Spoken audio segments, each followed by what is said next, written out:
The Worm of Calcaris. The day the dragon arrived was a day of death. He came from the north, a shadow upon the wind.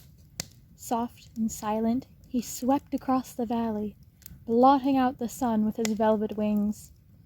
Where he landed, field and forest went up in flame, drifts of ash choked the streams, beasts fled, and horned also, and the sound of grief and terror rent the summer air.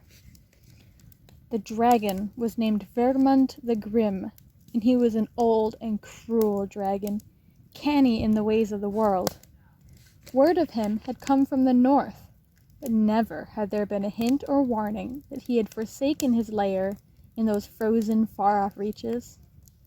And yet, there he was, black as charred bone, with a polished gleam to his fitted scales, and a throat packed full of fire. The youngling Ilgra watched with her friends from beside the spring-fed pool where they so often swam, high in the foothills along the eastern side of the valley. From that vantage she saw the dragon ravage their farms with fire and claw and the sweep of his jagged tail.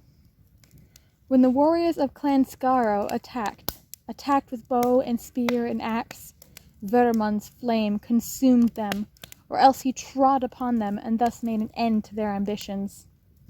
Even the sharpest blade could not pierce his hide, and the Skaro had no spellcasters to aid them in battle. As such, they found themselves at the mercy of the dragon, only able to annoy or inconvenience him, but not to stop him. Never that. Like the evil worm he was, Vermund ate every person who came within his reach, male and female, elder and youngling alike. None were spared. Their livestock too he ate, corralled them with fences of fire, and feasted upon the helpless animals until his chops were clotted with gore and the ground a crimson shambles. All that and more Ilgra saw.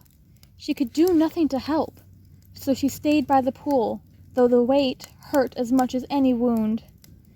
Those of her friends who weren't so wise ran to join the fray, and of their number, many were lost.